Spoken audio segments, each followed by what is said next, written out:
Hai gorgeous, welcome to my place. Terima kasih sudah mengklik video ini. Sebelum kita masuk ke video, aku mau kalian tahu bahwa video ini hanya untuk berbagi informasi. Dan untuk setiap kasus, ambil positifnya, buang negatifnya. Gak pakai lama, watch.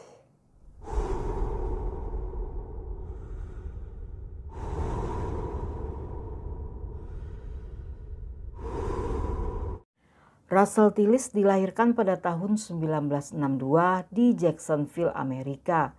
Dia memiliki seorang saudara laki-laki bernama Claude Jr. Ibunya bernama Margie dan ayahnya bernama Claude Senior.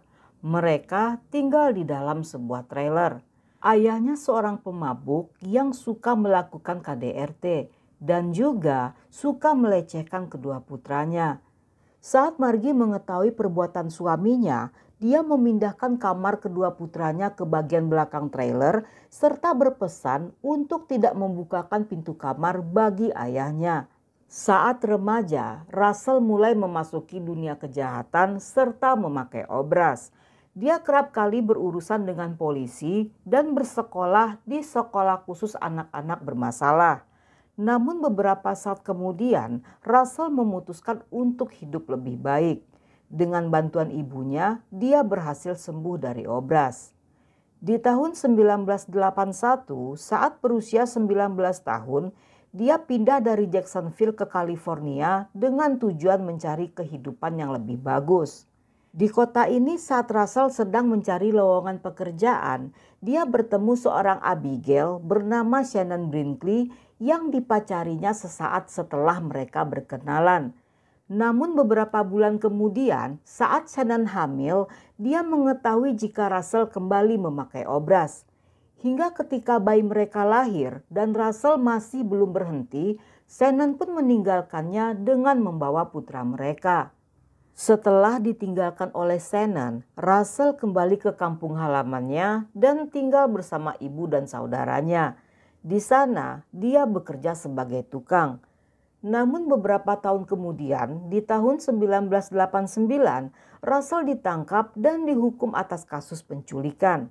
Pada satu malam, ketika Russell sedang berkendara di interstate, dia melihat seorang wanita yang mobilnya mogok di pinggir jalan. Russell menawarkan bantuan untuk mengantarnya ke pom bensin terdekat.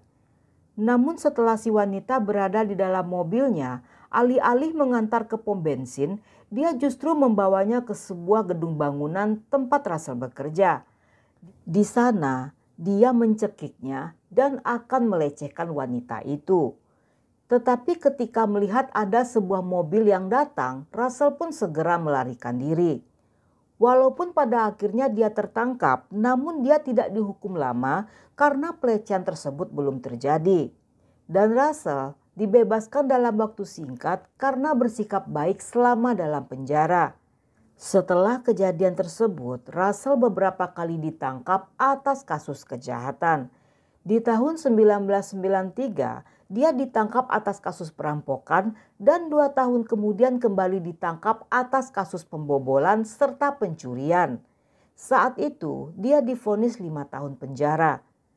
Selama dalam penjara, Russell memanfaatkan waktunya sebaik mungkin dengan belajar tentang hukum yang bertujuan agar dia mengetahui seluk-beluk hukum yang nantinya akan dia gunakan untuk kembali melawan hukum. Hari-harinya dihabiskan untuk membaca buku-buku tersebut hingga dibebaskan pada tahun 2004.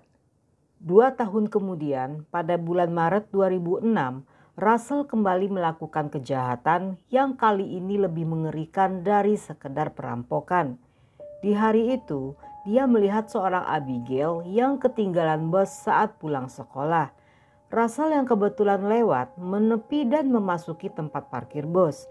Di sana, dia mendatangi sang Abigail, memukuli serta memaksanya untuk melepaskan pakaian.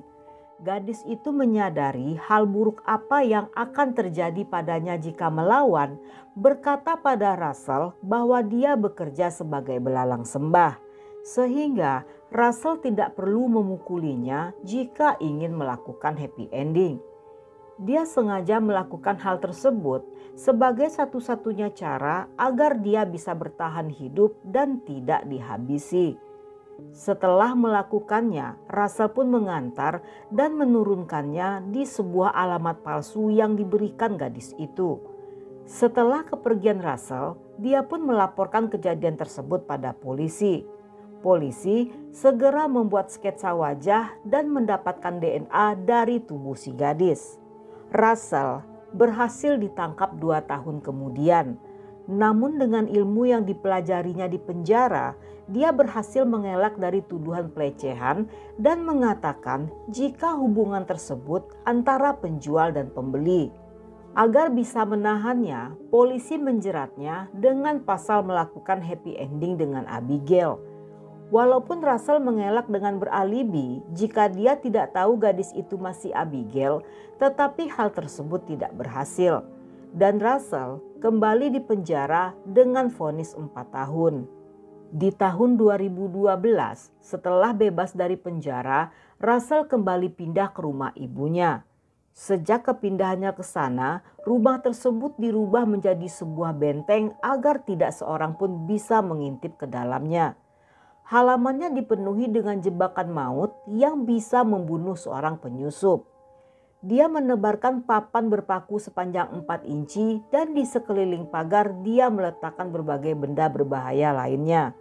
Selama 3 tahun ke depan, polisi mendapatkan panggilan sebanyak 80 kali dari tetangga sekitar rumahnya yang melaporkan tentang berbagai macam kebisingan. Walaupun tetangga tidak bisa melihat apa yang terjadi di sana, namun mereka seringkali mendengar suara-suara menyeramkan yang berasal dari rumah itu.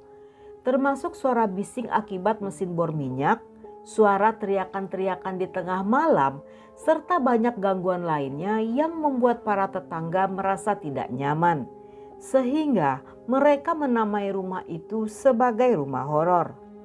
Russell seringkali mengancam mereka yang ingin tahu.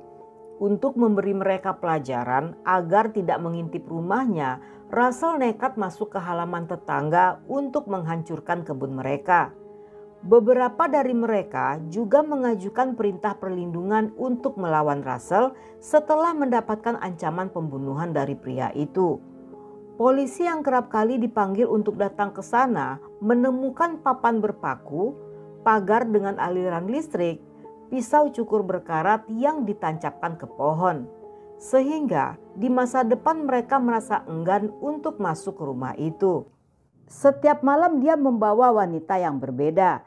Beberapa di antaranya berprofesi sebagai asisten rumah tangga, belalang sembah, dan para pecandu. Dia memikat para wanita ini untuk datang ke rumahnya, yang ketika tersadar di pagi hari mereka telah dalam keadaan dirantai ke kaki tempat tidur. Di hari-hari berikutnya para wanita ini akan diperkaos dan dijadikan dayang-dayang. Beberapa dari mereka berhasil melarikan diri saat Russell sedang lengah atau lupa mengunci pintu saat pergi. Dalam keadaan polos, wanita-wanita ini berlari mendatangi rumah tetangga sambil berteriak-teriak memberitahu jika Russell akan membunuhnya. Namun setiap kali mendapatkan laporan, polisi tidak terlalu peduli dengan hal ini dikarenakan profesi mereka. Walaupun polisi mendatangi rumah Russell, tetapi mereka tidak memeriksanya dengan cermat. Hingga akhirnya pada satu waktu, polisi yang ingin menangkapnya mendapatkan kesempatan ketika pada tanggal 28 Mei 2015, seorang tetangga Russell melaporkannya karena telah masuk secara ilegal ke halaman rumahnya. Namun polisi yang mengetahui jika rumahnya dipenuhi dengan berbagai jebakan, merasa enggan untuk masuk dan berusaha untuk memancing agar Russell keluar rumah. Mereka pun mulai melempari batu ke rumahnya sambil berharap Russell akan keluar. Dan cara ini pun berhasil. Russell akhirnya muncul untuk melihat apa yang sedang terjadi. Saat petugas akan menangkapnya, Russell yang muncul dengan membawa senjata menolak ketika akan ditahan. Dia justru berlari ke arah petugas sambil mengacungkan sajamnya dan mereka terlibat perkelahian. Namun polisi berhasil menangkap dan membawanya ke tahanan. Russell didakwa atas kasus melawan petugas dan ditambah dengan beberapa dakwaan lainnya yang membuatnya terancam hukuman seumur hidup. Dalam persidangan, Russell mengaku jika dia menyerang petugas karena dia tidak mengetahui siapa mereka karena para petugas memakai pakaian serba hitam dan bersembunyi di semak-semak. Dia juga menuduh polisi sangat terburu-buru ingin menangkapnya, sehingga Russell pun berlari menghindar, tetapi polisi berhasil mencegat dan memukulinya yang membuat rambutnya rontok akibat perkelahian tersebut. Sajam yang ditemukan di kedua kantongnya tidak diakui Russell sebagai miliknya.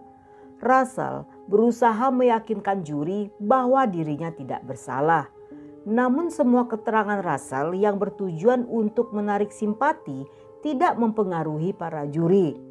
Dalam masa-masa di tahanan, banyak laporan baru dari korban-korban lainnya yang masuk ke kepolisian, sehingga Russell menjadi depresi dan dirawat di rumah sakit setelah overdosis obat antidepresan. Dia merasa ngeri jika membayangkan harus menjalani sisa hidupnya di penjara.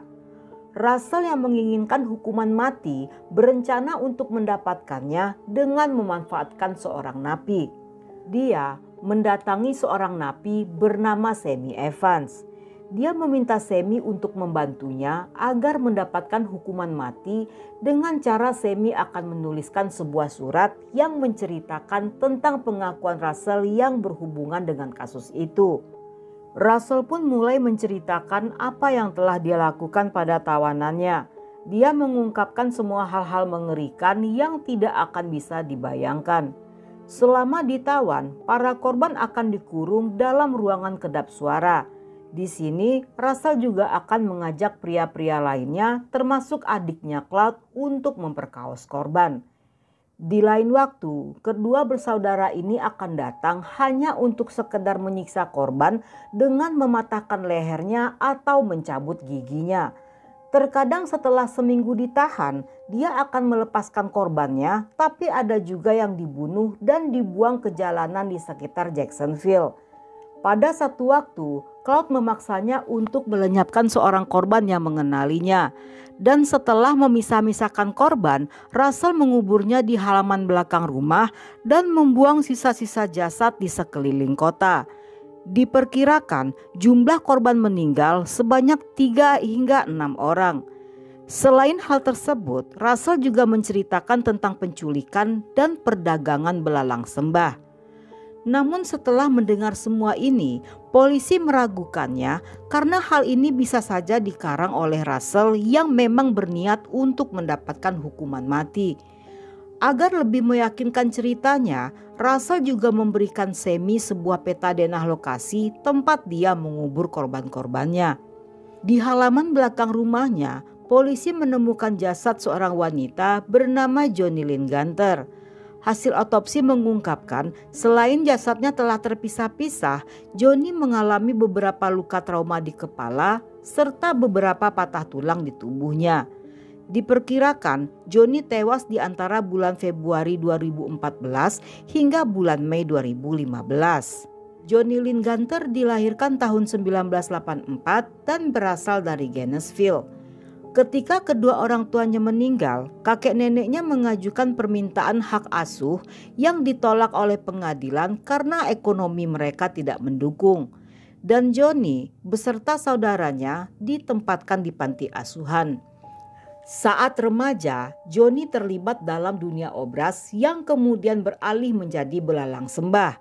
Dia tinggal di jalanan dan selalu pergi dalam waktu yang cukup lama sebelum akhirnya hilang untuk selamanya di tahun 2014.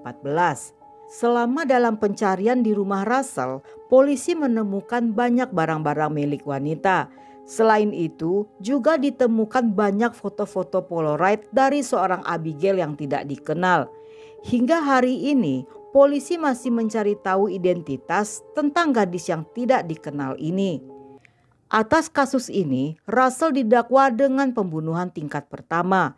Namun dalam sebuah wawancara TV, Russell yang tadinya mengaku telah membunuh para korban justru berbalik menuduh adiknya sebagai pelaku.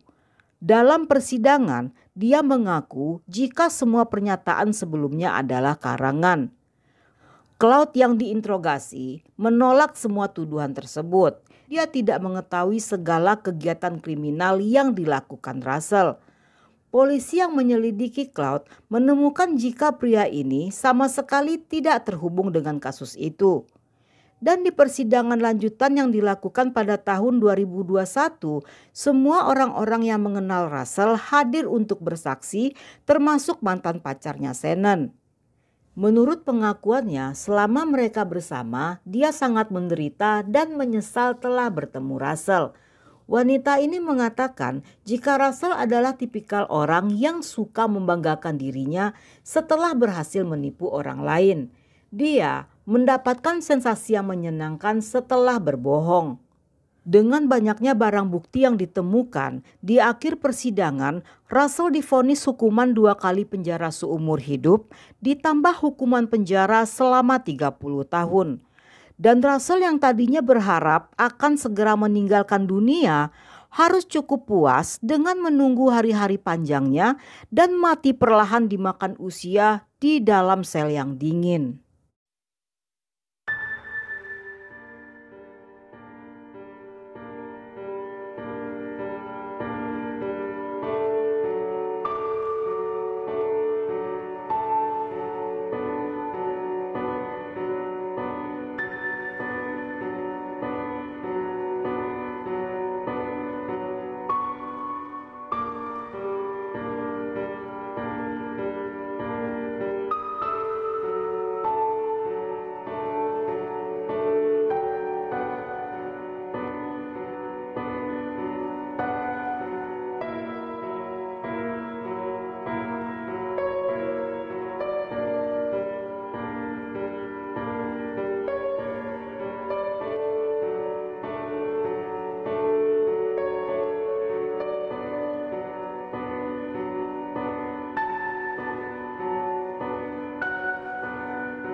Dan sampai di sini dulu cerita kita kali ini. Semoga kalian suka dengan ceritanya. Jangan lupa subscribe, like, komen, dan share sebanyak-banyaknya ke media sosial kalian.